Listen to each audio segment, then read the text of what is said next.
Renungan Pagi menjadi Putra dan Putri Allah oleh Ellen G. White, 16 Desember 2021. Mari kita berdoa. Bapa kami yang di sorga, Allah pencipta langit dan bumi, laut dan segala isinya, Allah yang maha besar, maha kuasa, satu-satunya Allah yang benar, yang kami sembah selalu melalui anak-Mu yang tunggal, Yesus Kristus. Terpujilah Yesus, anak Allah yang maha tinggi, yang adalah satu-satunya jalan dan kebenaran dan hidup bagi kami. Pada pagi hari ini kami bersyukur boleh bangun dan berbakti, dan sebagaimana membaca dan mendengarkan nasihat firman-Mu, kiranya ini menjadi sukacita bagi kami, karena bila mana Yesus datang, kami boleh dapat diselamatkan.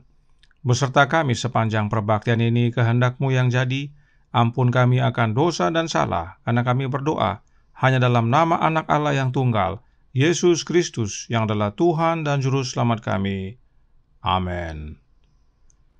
Renungan hari ini akan dibacakan oleh Ibu Lani Kaumpungan. Kepada Ibu Lani kami persilahkan. Shalom, selamat pagi. Judul renungan kita pada pagi hari ini, 16 Desember 2021. Kristus datang dengan kuasa dan kemuliaan besar. Ayat intinya terdapat dalam Matius 25 ayat 31. Apabila anak manusia datang dalam kemuliaannya dan semua malaikat bersama-sama dengan dia, maka ia akan bersemayam di atas tahta kemuliaannya.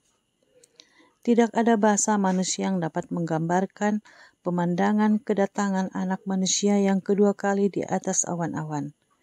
Dia akan datang dengan jubah terang yang telah dipakainya sejak zaman kekekalan. Malaikat-malaikat akan menyertai dia. 10.000 kali 10.000 akan mengawal dia dalam perjalanannya. Bunyi trompet akan kedengaran, memanggil orang mati yang tidur dari dalam kubur. Suara Kristus akan menembus kubur itu dan menembus telinga orang-orang mati itu, bahwa semua orang yang di dalam kuburan akan keluar dan bangkit. Kristus datang dengan kuasa dan kemuliaan besar. Ia datang dengan kemuliaannya sendiri dan dengan kemuliaan Bapa. Dan malaikat-malaikat yang suci akan menyertai dia dalam perjalanannya. Sementara seluruh dunia terbenam dalam kegelapan, akan ada terang dalam setiap tempat kediaman orang-orang saleh. Mereka akan menangkap terang yang pertama dari kedatangannya yang kedua kali itu. Terang yang tidak tercemar akan bersinar dari kemuliaannya, dan Kristus penebus itu akan dikagumi oleh semua orang yang telah melayaninya. Sementara orang-orang jahat itu lari, pengikut-pengikut Kristus akan bersukaria di dalam hadiratnya. Sebab sama seperti kilat memancar dari sebelah timur dan melontarkan cahayanya sampai ke barat, demikian pula lah kelak kedatangan anak manusia. Dia akan disertai oleh segala penghuni surga, dan ia akan menyuruh keluar malaikat-malaikatnya dengan meniup sangkakala yang dahsyat bunyinya, dan mereka akan mengumpulkan orang-orang pilihannya. Hanya hingga kedatangan Kristus secara pribadilah yang dapat membuat umatnya menerima kerajaan itu. Manusia dalam keadaan yang sekarang ini fana, dapat hancur, tetapi kerajaan Allah itu tidak akan hancur, kekal selama-lamanya. Oleh sebab itu, manusia yang dalam keadaannya sekarang tidak dapat masuk ke dalam kerajaan Allah. Tetapi apabila Yesus datang, dia menganugerahi keadaan baka kepada umatnya, kemudian memanggil mereka supaya mewarisi kerajaan itu yang sampai saat ini mereka hanyalah pewaris. Terima kasih, selamat pagi. Terima kasih atas penata-layanan Ibu Lani. Tuhan Yesus memberkati. Selamat pagi saudaraku dalam Tuhan. Dikatakan Yesus datang dengan kuasa dan kemuliaan besar. Apakah yang dimaksudkan dengan kemuliaan besar?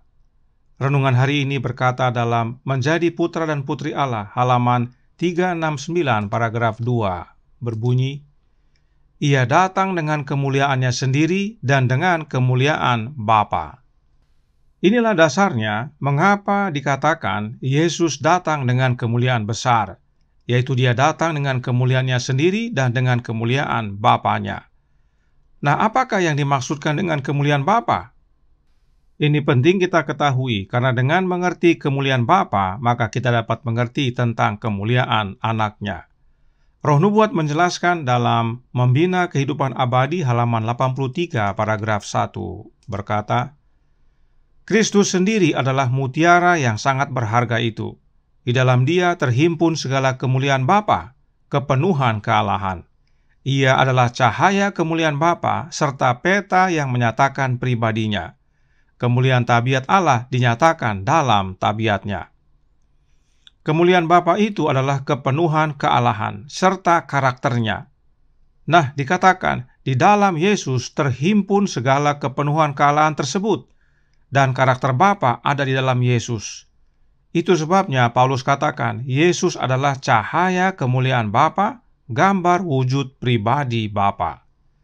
Dalam tulisan lainnya dikatakan, From the Heart halaman 164 paragraf 3. Kemuliaan Bapa dinyatakan dalam Anak. Kristus memanifestasikan karakter Bapa. Begitu sempurna Dia terhubung dengan Allah, bahwa Dia yang telah melihat Anak telah melihat Bapa. Inilah makna Yesus datang dengan kemuliaannya sendiri dan dengan kemuliaan Bapa. Sebab kemuliaan Bapa sudah ada di dalam Anaknya. Satu lagi kita baca dalam suratnya nomor 90 tahun 1898 paragraf 26 menjelaskan, kemuliaan Bapa dan Anak terlihat menjadi satu. Pernyataannya tentang kesatuan dengan Bapa sekarang terbukti. Kemuliaannya adalah kemuliaan Anak dan kemuliaan Allah. Nah, mengapa tentang kemuliaan Bapa dan Anak ini penting sekali kita pahami? Karena Counsels for the Church halaman 358 paragraf 2 menyatakan, pada hari itu orang-orang yang ditebus akan bersinar dalam kemuliaan Bapa dan Anak.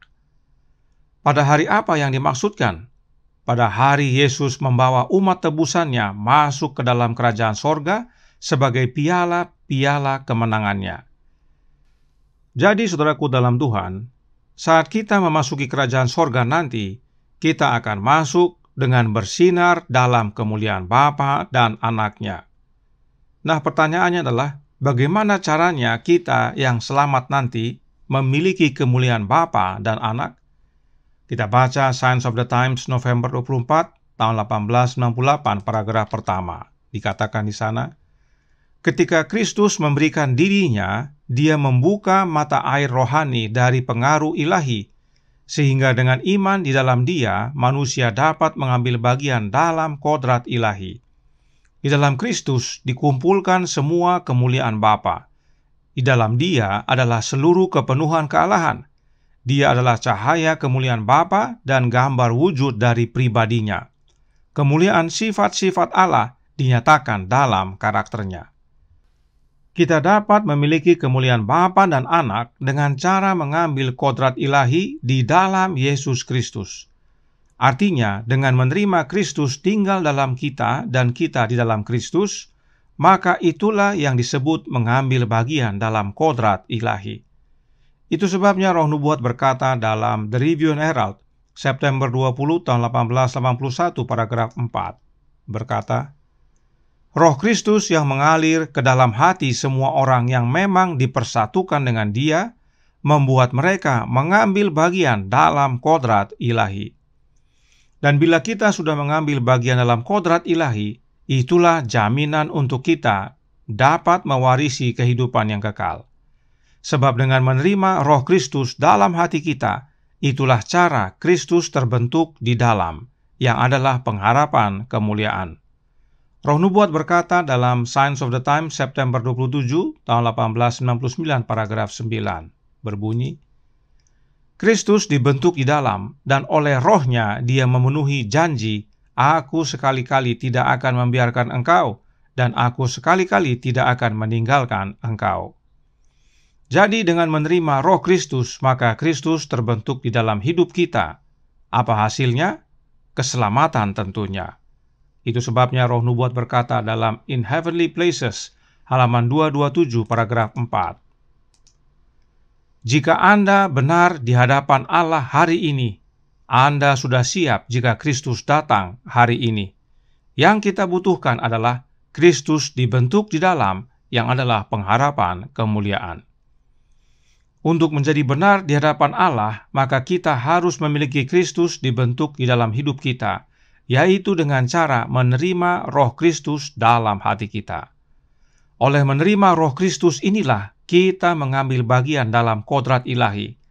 Dan bila kita sudah mengambil bagian dalam kodrat ilahi, maka kemuliaan Bapa dan Anaknya menjadi bagian kita, sehingga saat Yesus datang kedua kali nanti, Dia akan menganugerahi kita dengan keadaan yang baka, yaitu mengubahkan tubuh kita yang fana menjadi baka, agar dapat masuk dalam kerajaan Allah. Inilah yang Paulus katakan dalam Roma 8 ayat 10. Tetapi jika Kristus ada di dalam kamu, maka tubuh memang mati karena dosa, tetapi roh adalah kehidupan oleh karena kebenaran. Saudaraku dalam Tuhan, saat kita menerima Kristus di dalam hidup kita, hidup kekal menjadi bagian kita. Tetapi tubuh kita ini masih fana. Itu sebabnya harus diubahkan agar menjadi baka, sehingga hidup kekal yang kita telah miliki di dalam Yesus menjadi satu dengan tubuh yang sudah baka. Jadi saudaraku dalam Tuhan, mereka yang akan menerima perubahan tubuh dari fana menjadi baka hanyalah mereka yang memiliki Kristus terbentuk di dalam hidup mereka, dan caranya hanya satu, yaitu menerima Roh Kristus dalam hati mereka. Mereka yang menerima Kristus dalam hatinya akan melihat Kristus datang dengan kuasa dan kemuliaan besar, sebab mereka telah memiliki kuasa Kristus tersebut, yaitu Roh-Nya, dan telah memiliki kemuliaan Kristus, yaitu Roh Kristus itu sendiri. Dan bila kita sudah memiliki kemuliaan Kristus, maka hal itu sama dengan memiliki kemuliaan Bapa. Inilah makna Yesus datang dalam kemuliaan besar, dan itu dapat menjadi bagian kita di dalam Yesus. Tuhan memberkati, saya bawa dalam nama Yesus. Amin. Mari kita berdoa. Bapa kami yang di sorga, Allah pencipta langit dan bumi, laut dan segala isinya, Allah yang maha besar, maha kuasa, sumber segalanya, yang kami sembah selalu melalui anak-Mu yang tunggal, Yesus Kristus. Terima kasih atas pekabaran yang sangat menguatkan, bahwa kami dapat memiliki kemuliaan Bapa dan Anak-Nya di dalam Yesus. Sehingga bila mana Yesus nanti datang dalam kemuliaan besar, kami boleh menerima perubahan tubuh dari fana menjadi baka, sebab Kristus telah terlebih dahulu hidup dalam kami. Kehidupan kekal telah menjadi bagian kami. Oleh karena itu, tolong kami ya Bapa, curahkan Roh Anak-Mu dalam hidup ini. Tinggallah dalam hati kami ya Yesus, agar Engkau terbentuk dalam hidup kami, yang adalah jaminan kehidupan kekal. Tolong kami sepanjang hari ini, kehendak-Mu yang jadi, ampun kami akan dosa dan salah, karena kami berdoa hanya dalam nama Anak Allah yang tunggal, Yesus Kristus, yang adalah Tuhan dan Juru Selamat kami. Amin.